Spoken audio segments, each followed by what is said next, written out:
Hi everyone, welcome to Modern Optimization Methods. Today we will introduce the fifth part of Chapter 5, the nonlinear conjugate gradient method. Now recall that in the previous parts we actually discussed the linear conjugate gradient method.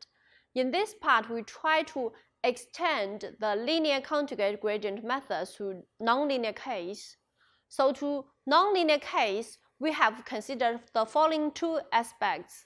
The first one is that what we shall do to the exact step length alpha k, because for linear conjugate gradient case, the step length is chosen as the exact length step, which have an explicit formula for quadratic functions. However, for nonlinear case, there is no explicit formula, so we have to think about what we can do to change a little bit about the step length alpha k. Now recall that the exact step length take the form in the following, where we got search direction pk as well as the residual function axk minus b, which is the gradient of the quadratic function. And for the denominator, it is actually the p transpose apk, right? Now, another aspect we have to consider is the residual r. In the quadratic case, r is the same as the gradient. However, when f is a general nonlinear function, r is no longer the gradient. Okay, so we have to think about what we need to modify for these residual functions. So this is the two issues we have to do to extend to nonlinear case. Now, the first nonlinear conjugate gradient method is the FR method, which was originally proposed by Fletcher and Reeves. So in this algorithm, it actually mentions that we replace this direction beta by the following case. Okay, so recall that in the convex case or linear conjugate gradient case, the coefficient beta is actually the residuals in the next iteration over the residuals in the current iteration, right? So in FR method, we actually replace all the residuals by the gradient. This results in the FR method. And for other update, for example, the search direction, they are the same as before except the coefficient. So this is the FR method. And for the step length alpha k, we actually choose it to satisfy some descent directions.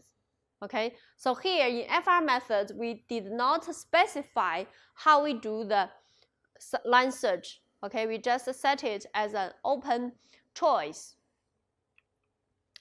Now, although we set the alpha k to be an open choice, however, we have to guarantee that alpha k must make the search direction pk to be a descent direction. Okay, so the descent direction, recall that it must make that the inner product of search direction with the gradient to be smaller than 0, right? So if we recall that the search direction by conjugate direction method as here, and we substitute it into the term here, so we require that this term must be strictly smaller than 0. Okay, so how do we choose the alpha k to make sure that this direction is a descent direction? So we have the following lemmas to guarantee that we can choose properly alpha to satisfy the sufficient descent direction. Okay, so the following lemma basically says that we assume the CG to be implemented by FR method, and the step length satisfy the strong wolf condition. Okay, so recall that for strong wolf condition, the first one is the sufficient decrease condition, which is a common one, and the second condition is actually you got absolute value on each side of the inequality. All right, and if we choose alpha k to satisfy the strong wolf condition with parameters C2 between 0 and half, then FR method, the generated PK, will satisfy the following conditions. So if we take a look at the following conditions here, it basically means that we replace this term, all right, by some sort of angles, cosine theta k, then we can somehow find that this term can be lower bounded by a constant as well as upper bounded by a constant. Okay? So it means that also the lower bound and upper bound, both of them, they are -1, meaning that the search direction PK is exactly a descent direction. Okay? So in FR method, we choose the strong wolf condition to determine the step length, and then we can guarantee the sufficient decrease. Okay? And as a result, the search direction PK is also a descent direction here, right? Now, we have more remarks about the FR method. So the first one is that when we try to prove the previous result, we actually only use the second condition to prove the lower bound and upper bound. The first condition will actually be used to establish the global convergence of nonlinear conjugate gradient method. Okay? And for second one is that this bounds on the transpose of gradient multiplied by PK actually impose a limit that how fast our search direction can grow, and they will play a crucial role in the convergence analysis. Okay? Finally, sometimes there is a weakness for the algorithm. If at some iteration you got a very bad search direction, PK, and a very small step size, then the resulting next iteration and next step size may also be very bad.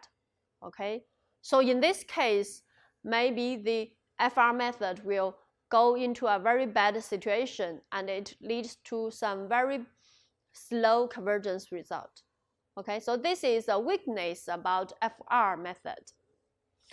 Another thing we have to remind you that for the nonlinear conjugate gradient method, the search direction PK, they are no longer conjugate with each other. Okay, so this is a very important issue. Now let's take a look at the second nonlinear conjugate gradient method called the PR method.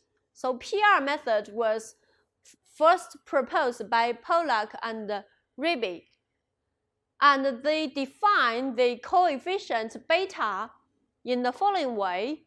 So they replace the numerator by the gradient of next iteration multiplied by the successive difference of two gradient of iterations. Okay, so which is a bit different from the FR method. The denominator here is actually the same as previous one, as FR method. Okay, now similarly we can get the FR algorithm, and we didn't present the details here. So for the FR and PR method, they have some common things that if we all apply the two methods to the linear conjugate gradient case or the convex optimization case, then they are actually reduces to the same algorithm, which is the original linear CG method. Okay, so this is one common thing about the two methods. And when applied to general nonlinear functions, the behavior of the two methods may be very different. Okay, so as I mentioned before, for FR method, it may result very bad convergence result. And the numerical experience indicates that for PR method, it tends to be more robust than FR in most cases. Now let's introduce other two variants about nonlinear conjugate gradient method. One is the Hastings and Stiefeld method, which is defined the coefficient beta in the following way, and they changes the denominator of PR method to the following form, which is the difference of two successive gradients then transposed by pk. Okay, so this is the difference. Another type of nonlinear conjugate gradient methods is the Daiyuan method, which was proposed by Professor Dai Yuhong and Professor Yaxiang Yuan. And they propose the coefficient by the following way, where it is also a ratio, and the numerator is the square norm of the gradient at xk, and the denominator is the same as HS method. Now, for the two variants of nonlinear conjugate gradient method, when they applied to quadratic convex optimization case, they are actually reduces to the linear conjugate gradient methods, which are the same. And for general problems, different variants behaves different. Okay, so according to each problem, they may behave differently. Another point that you need to be careful is that for PR method, even we use the strong Wolf condition for line search step, we cannot guarantee that the direction is a descent direction.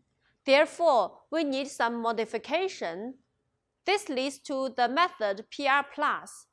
So PR+ basically says that if you got the constant or coefficient beta k plus 1 negative, then we correct it a little bit and put it as a max of the original coefficient and 0. Okay? So this is a modification for the coefficient of PR method, and we call this PR+ method. Okay? We will demonstrate the performance of PR and PR+ as well as FR in the next part.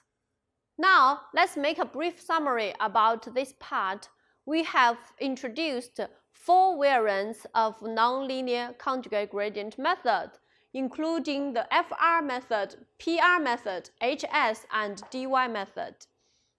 So we stop here and see you next time.